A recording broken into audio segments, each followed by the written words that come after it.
Hello, everyone, and welcome to another episode of On Air with Owen. And I'm excited today because I am joined by Kaitlen Kelly, who is the Senior Manager of Sales Development for EMEA at Outreach, but also, and I've just learned today, the co-founder of SDRs Anonymous, and we'll learn a little bit more about that shortly. And we are today talking about a very simple topic, which is sales development management. And we're going to look at the ways to be the best sales development manager that you can be, some learnings from Kaitlen's experience, some ideas and things that you can implement straight away in that role. And I'm really excited about the discussion. Firstly, Kaitlen, welcome and thank you for joining us. Thanks for having me.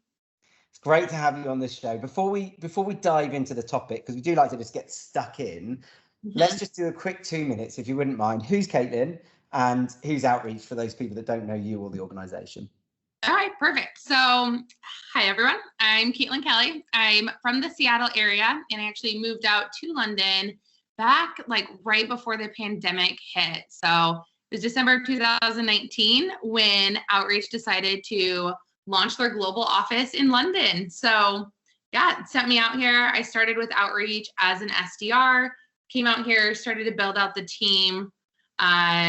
Had loads of fun and literally just decided not to leave is what it's starting to look like.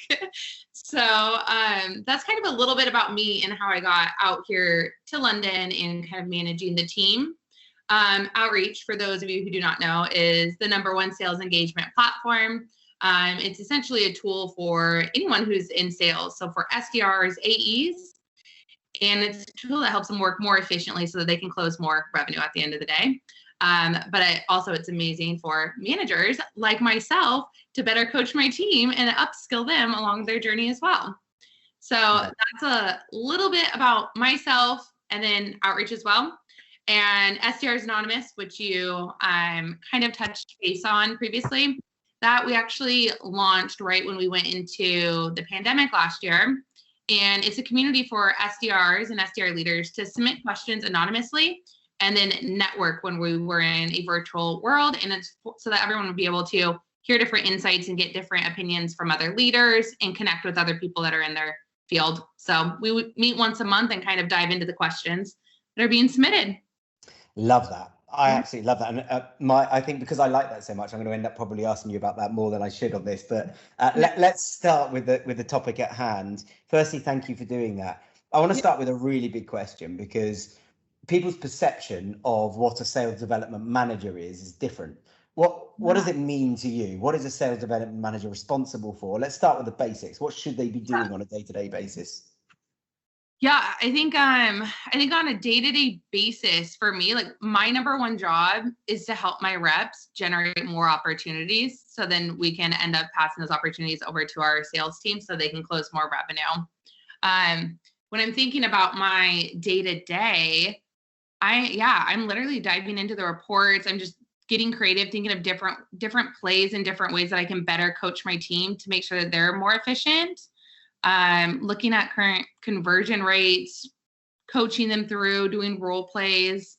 That's mainly what a majority of my day as a sales development manager would consist of. So if you let's call it above the line and below the line. Above the line being strategic, perhaps stuff that you're doing by yourself, looking at the analytics side of things, looking at looking at the style of conversation, looking at maybe some new target market stuff you can go after, where you're thinking about how can I change what we're doing strategically to get a better outcome, versus below the line being rolling my sleeves up in with the SDRs themselves, coaching, listening to calls, motivating, meeting with them. How much of your time is spent on each of those two things?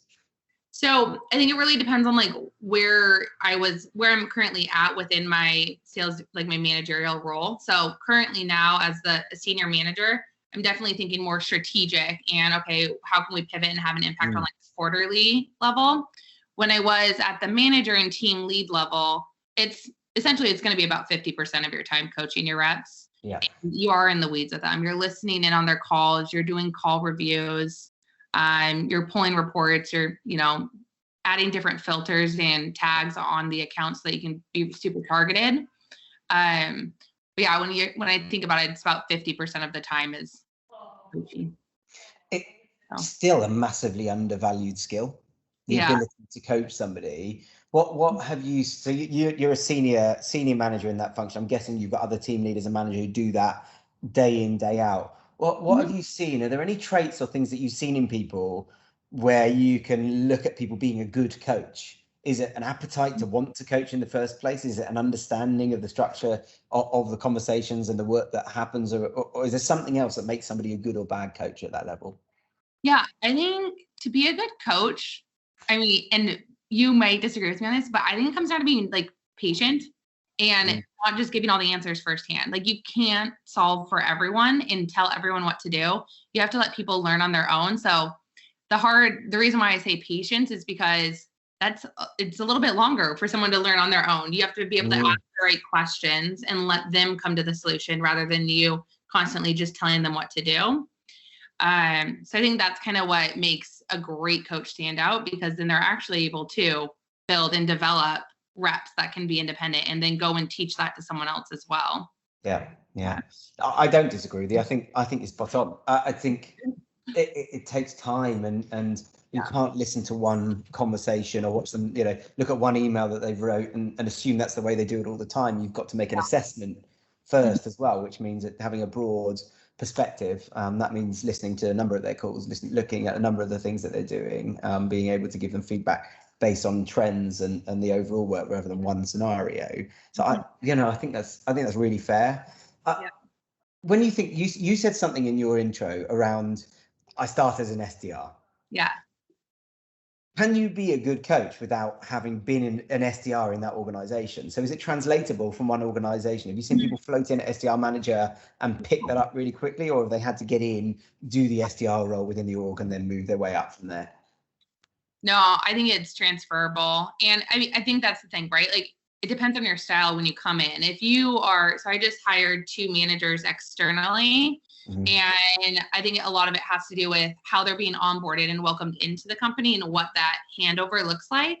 Yeah. Also, I don't think you have to be an SDR. I think you can go in at a managerial route and still be a great coach. It's about partnering with your team and seeing it as a shoulder to shoulder. If you're externally into a company and you're coming in like, I'm the manager, they're below me, then you're going to have a pretty difficult time. But if you can see like, hey, I'm actually here to support you to make you better, and it's more of the shoulder to shoulder, we're teammates, then you can be extremely successful, because they're going to have different viewpoints and things that could have worked previously that you can marry with what the SDR is currently doing and different skills they already have. And then you guys can just help it grow and scale. So I think you can make it work. So being an SDR in another organization and coming across in management level, we're okay with. What about not having done the SDR role? So going in and coaching, never having been an SDR yourself. Have you ever seen that work successfully? Can you do that? I don't know if I have. I haven't seen somebody come with managerial experience then jump into the SDR org. I have seen people come from AE and then go into SDR manager, which is totally fine. So I couldn't speak to that. I know based off of my own experience, like I had managerial experience and I didn't jump straight into a manager. I started as an SDR and then worked my way up into it.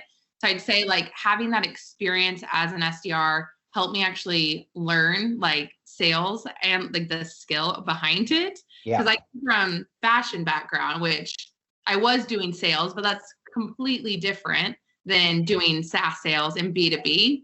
So having that opportunity to really learn how an organization works and be able to basically grind it out.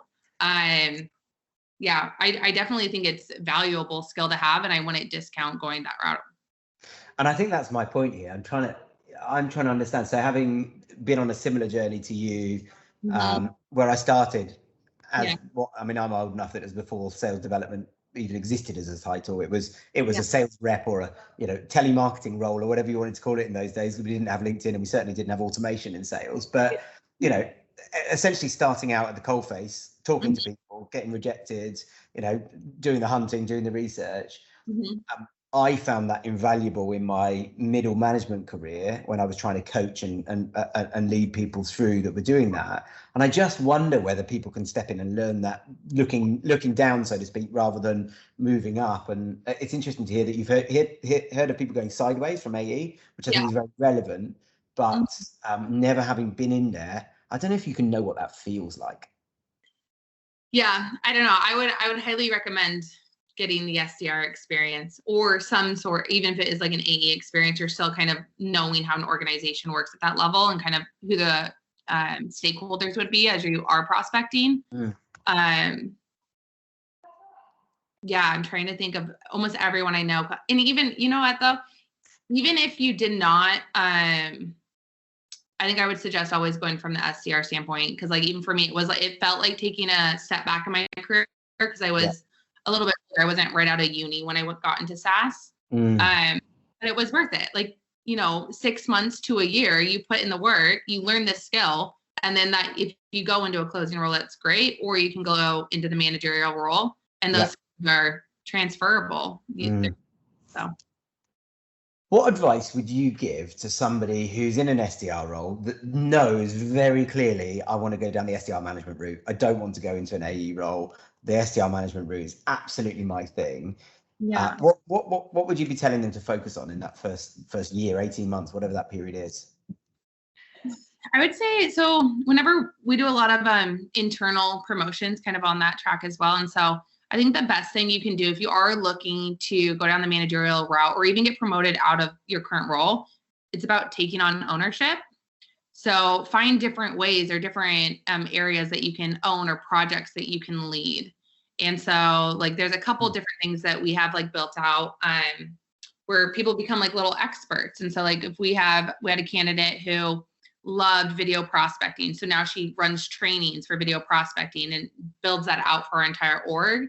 Or another one who's really passionate about above the line selling. It's like taking on something that you're passionate about and then building it so that we can scale it across the entire team. And that's going to help give you that area of ownership and set you up for success as you go into the next role. It will help with the multitasking, how you're communicating, your planning, all of that kind of. So that would be my advice. That was a long-winded answer. I apologize. No. The long-winded is good, right? Because you're giving us your brain and you're giving us your thoughts, and I think that's why people watch and listen to this is because they want to learn. I'm keen to just understand that journey from SDR to SDR management isn't right for everybody. Let's be frank. Some people are just pure, their revenue, they're just gluttons for revenue. That's all they want to worry about. Other people are perhaps more empathetic. They have more leadership skills. They're less lone wolf and more, we not me mentality. And you can often spot that in the early days. Do you think that's a trend where you can see from an SDR coming in the first, 3 months that they're better suited to that progression route than they are to another? Yeah, I think it's going to be something that they're going to need to decide and come to that on their own. So like one of my ways, like even when I came into SDRing, I didn't think I wanted to go back into management. And I was like, I want to go AE. Like I'm thinking money. That's what I want to do. But then once you kind of recognize where your skills are and you kind of take a step back and you think, okay, well, actually what is fulfilling to me? And is that actually closing deals and seeing like my name on the board as a top rep? Is that what really motivates me? Or is it seeing everyone around me succeed? Am I more of like that team environment? I think one of the best questions that somebody asked me when I was getting into this is like, when you think about at the end of the year, do you want to be the one on stage or are you fine being the one in the crowd cheering on your friend on stage that you helped get there? I was like, I think I'm fine being in the crowd. Like, it just kind of depends on how you view it. But I think that's kind of something that you have to just ask those questions so that they can get there on their own. And I'm gonna throw a little challenge in there because there's an element of what you said in there that I think you're right, by the way, but I think we could be at risk of contradicting ourselves because I don't think it's about letting someone get there on their own. I think we have to guide them without telling them because as leaders, I'd argue that looking at a team of SDRs, you can probably, and I'd imagine you can do this fairly successfully, you can pick who's got the right traits there to go and be an SDR manager if they apply themselves, and who's going to never be a good leader or manager because they're they're just, for whatever reason, they're just suited to being there with prospects, talking to prospects, closing deals, and that's going to be their focus all the time. Perhaps a little bit more selfish, but all that kind of stuff, which is a skill you need to be a highly successful revenue contributor.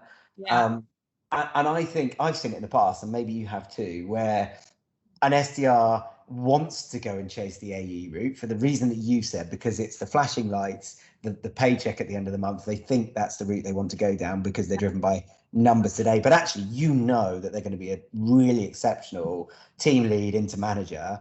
You can't just say it that way, but you do have to ask the right questions, I think, as a manager, and guide them towards what you think is the right direction. Let them come to the answer, but maybe ask the right questions to take them in that direction. Do you think that's fair, or do you really just leave it so that they can just set their own agenda? Yeah, no, I think you're right. You do have to ask the right questions to help guide them, especially when people are trying to figure it out. I think they appreciate that type of guidance as well. I would just be cautious of making the decision for them. So kind of like one thing that we've been working on, just so that people don't get like pigeonholed, like, oh, I think you should be an AE, you should go this route, is really talking about what part of the job do you love? Is it running the trainings? Is it mentoring your peers? If you're loving that and you're loving putting together these like weekly trainings that we have, you probably have some really great leadership skills that are lying within you that would then translate well. But if one of them is like, oh, I love like winning our weekly competitions, or I love being number one, then they're probably gonna, or if they love like talking to their prospects and stuff and like converting and generating opportunities, if that's what they're loving, then they're probably going to want to go down that route. So I think it's like stripping it back to what skills do you actually love day in and day out? Yeah. And where does that align with? What role does that fit best for? Yeah, I think that's fair. Well, just moving sideways for a minute. Yeah. When you look at your SDR, your sales development management experience, so I know you've gone to a senior manager, so you sort of got some of this behind you now. Where was the biggest impact you had? Was it strategically, looking at strategy, looking at messaging, looking at data, looking at process? Do you think those things can have a bigger impact on success, or was it through people on the coaching and development side? Definitely the latter of the two there. It's I think the biggest impact I have is really in like their first 3 months. It's all about that onboarding process, wrapping my arms around them, making sure they have the skills to be successful, building up their confidence so they're not scared of the phones and having conversations with people. And then after, the first 3 months or so, once their onboarding is kind of completed, just helping them layer those skills on and then giving them more opportunity to grow within the role, essentially. But yeah, I'd say people is probably always going to become first, and then use your data to sharpen that skill set. So for SDR managers out there that are focused, they're focusing too much of their time on process and strategy and off the pitch stuff. They need to get on the pitch and start playing a role in that a little bit more. And that's perhaps something that people can learn from today's conversation, is that if you want to see true impact, it's getting with people and impact on them. Yeah, I mean, if you were to ask anyone on my team, they will say Kaitlen's absolutely insane with the process, because I have a process for everything. So I think that's important, because you want to give them clarity, and they need to understand what they're here for, what they're doing. But yeah, it's that relationship you build with them in their first 3 months, and making sure that they are successful there and onboarding them properly. Yeah. Okay. Now, I've spoken to 2 or 3 SDR managers in the last, I'm going to say 2 or 3 months, who have picked up existing teams. So they've taken over an existing team. They've done that, come across from another organization, or they've stepped up. And one of the questions that keeps coming up when they're asking for advice is, how much time and focus should I put into each channel? So, go back 5 years ago, it was the phone, right? Most of the time was spent on the phone. Now we've got the option. I could hang out on LinkedIn all day, sending emails and connecting with people, posting content. I could be using the phone to try and get people into a conversation. I could be sending personalized emails. I could be doing video prospecting. Probably those are the 4 obvious, core ones. And there's an argument to say that I could spend 80% of my day doing any one of those things and the other 20 on the rest. And there are lots of people that sit in different camps. Where do you sit? What are the channels that are most important for you guys? What do you coach people to focus on the most, or how do they split their time? Yeah, so definitely they're going to be, We do obviously email, phone, and then LinkedIn very heavily. Based off the data, and also, I'll just get to my point here. It's going to be about 40% on the phones, 40% the email, about 20% on LinkedIn. And when I'm talking about LinkedIn, I'm talking about like video messaging, voice notes, and emails. I'm not talking about the research. The research that they were spending on LinkedIn would then tie into the time for doing their sequencing in email prospecting. But I think one of the beautiful things about using data to coach your team is you can actually you can style flex there. So your team can identify, okay, where is my superpower? And not all reps are going to be created equal, and not all of them are going to be able to just like convert cold calls on the phone. And some of them are going to be maybe not that best at tying back the value in personalized email. So I think it's super important to use your data to coach your reps on a one-to-one basis to help them identify where their strengths are. There's, of course, every manager is going to give their team KPIs. For us, it's going to be suggested KPIs. And then we're going to look back to their numbers and kind of carve out, okay, how many emails and dials do we actually need to do based off current conversion rates to get to where we need to be? Yeah, I love that point. The personalization of it is really interesting because as an organization gets larger, very easy to broad brush it, right? And just say, those are our targets. Problem, or KPIs on a day-to-day basis in terms of activities or whatever it might be that you're measuring people on. Problem is that people work in different ways and are successful by doing things in different ways. But I guess one of the questions would be, how much time does it take to do that? So I guess it's much harder if you've got an SDR team, let's say 6-7 people, much harder to manage them on a one-to-one basis when it comes to numbers and what they're doing and how they're spending their time than it is to look across the organization. What would you say to somebody who challenged you on that? Yeah, so I think like I use this tool. It's called Miller 17, and it's I don't know if you've heard of Skip Miller, but you mentioned above the line, below the line, so you might be familiar. So there's this tool, and it's a monthly tool that we use, and it's 17 different metrics that have to do with sales competencies and then frequencies as well. So what that does is it actually allows my reps to take ownership of where they are converting and what they need to do. And so you set what the conversion rates, what your benchmarks need to be at, and then the reps can then take ownership of this. And when you take your sales frequencies and your sales competencies, when you mix them together, those will then drive your results. And then you can track it month over month and then have specialized focuses per rep to really identify kind of where they should be leaning into or how they can become like an A player to the A+ player.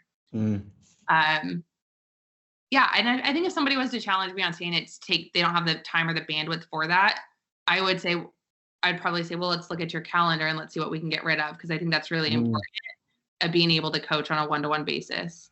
Yeah, I don't know. Yeah, it's interesting because it's where else are you spending your time and what impact is that happening? Sorry. Yeah, I think that's a trap that a lot of people. I've even found myself in it. I'm like, oh my gosh, I'm not, my days are gone. What's happening to my days? Is this actually helping better my reps on where I'm spending my time? So it's taking kind of a gut check of your calendar to make sure you are focusing on in the areas that are going to have the return for you. Yeah, I like that. I really like that. Hey, couple of, I just want to get a sense of how you approach things for a second. So do you believe in, this is going to feel a bit like a quick fire round. So just first thing that comes to mind, it's not intended to be that, but it's ended up being that. Do you believe in reps self-genning their data more than being given a data set to target? Wait, say that again.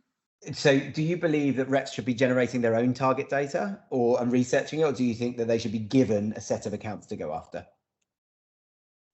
Which one do you lean more towards? Yeah. So definitely we assign a book of business. If you're talking about, we assign a book of business and then they go for it.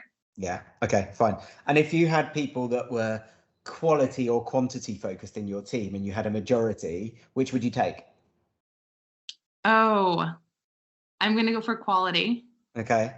And then in an SDR manager, would you have, I think I know the answer to this, would you have somebody who's people and culture focused more or process focused more? People and focused more. Yeah. Okay. Fine. I'm going to add to that though, because I feel like there has to be a balance. So it's not, you can't just be like, kumbaya, I'm going to be people and culture. But you probably have to have somebody else who's like got the processes drilled down. You have to marry the two, right? Yeah. That's like an art science. Oh, fine. I'll give you that. Here's another question. This is a fun one. If I was going to take a channel away from you and your team, so you can never use it again, which channel would you give up? LinkedIn, phone, or email? Phone. Oh, wow. That's controversial. Wow. Okay. Fair enough. So you can't, if they say give me a call, you have to say no. So the only reason why I say I'd give up the phone is because the getting numbers in EMEA is quite difficult. Yeah. LinkedIn has been really great, and you can do voice notes, which kind of gives you that voice human thing. Yeah.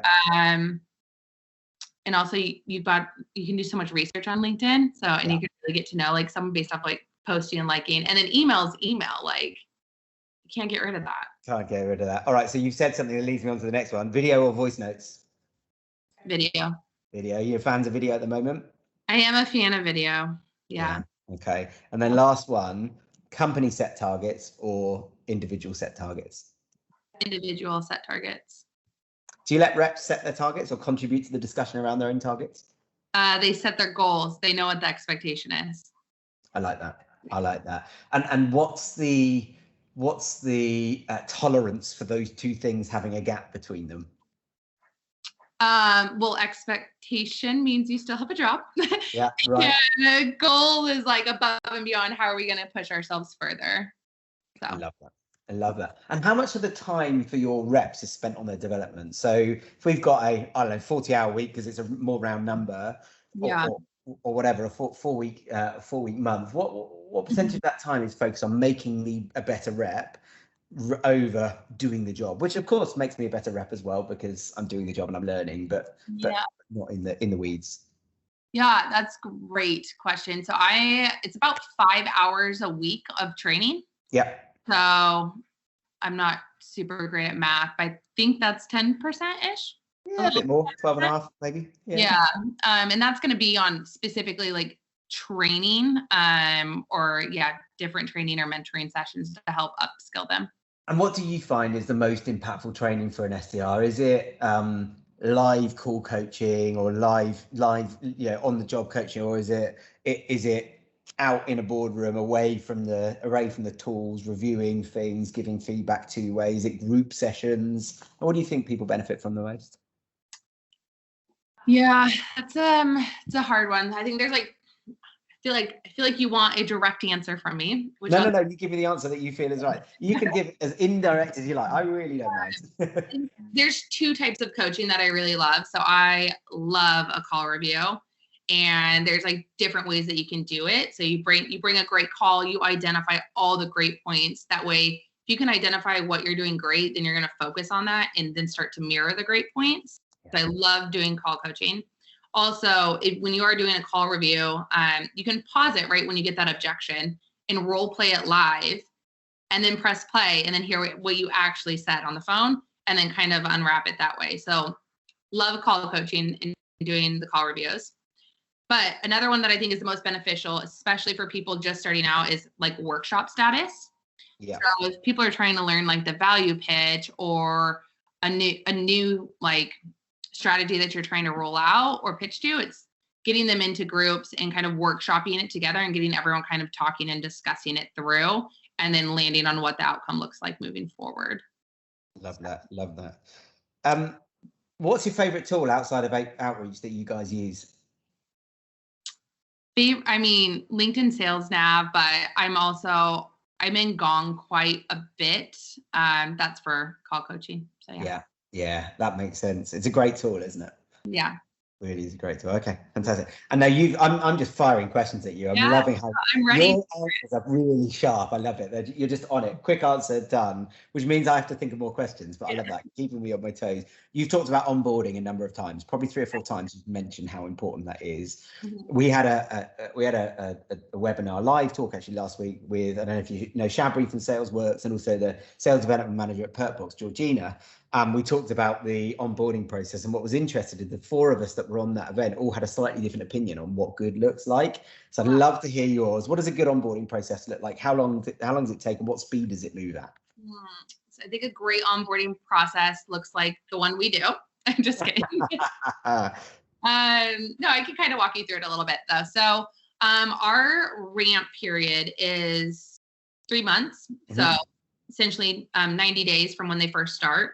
Within the first month, we have reps achieving full quota, which is amazing to see. Kind of what that process looks like for us is once they join the team, there's 1 week onboarding boot camp, and it's very structured and organized, carved out for them. Tons of information, just kind of throwing it all at them. And then they go into the following 2 weeks, they're essentially working their book of business, kind of account mapping it out, starting the prospecting, but they're on the phones.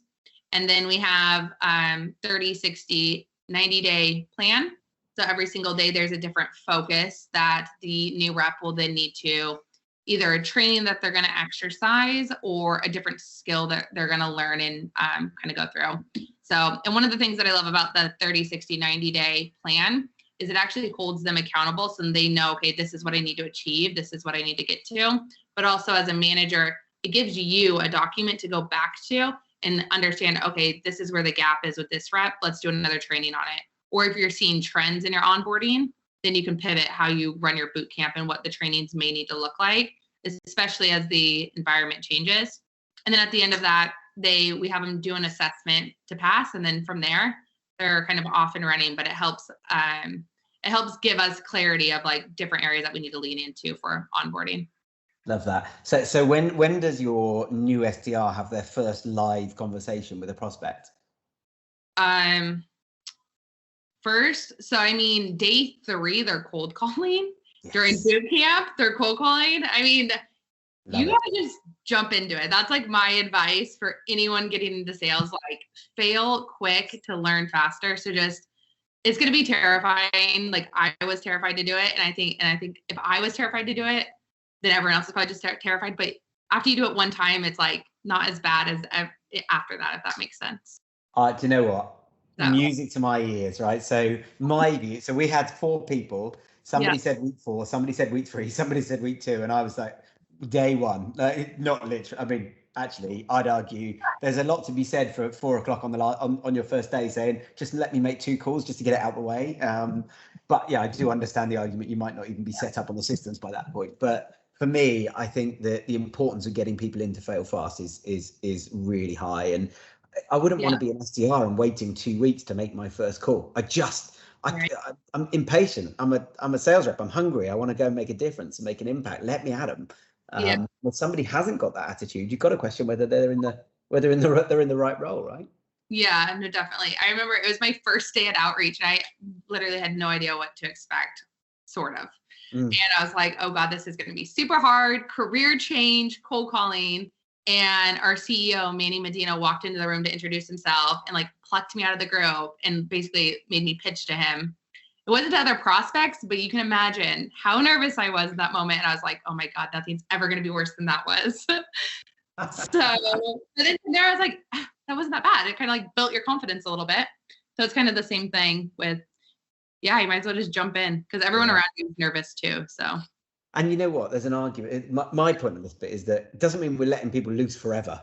We're still coaching and developing and training them. It's just part of the process. It's part of the process, and we build it in. We do those calls early, and then we go and learn from them, and we listen to them, or we, and we take the learnings back into the next set. If you're doing 2 weeks, or in some cases 3 or 4 weeks of thinking about it, then all we do is we build up the nerves. We build up. We're only absorbing 20% of what we're learning anyway, and we go in 20% ready instead of 10% ready, and we've still got the rest to learn in live learning. So I'm pleased to hear you say that. I was a bit worried I was gonna have to challenge you. You're gonna talk about 3 or 4 weeks or something. So thumbs up for me.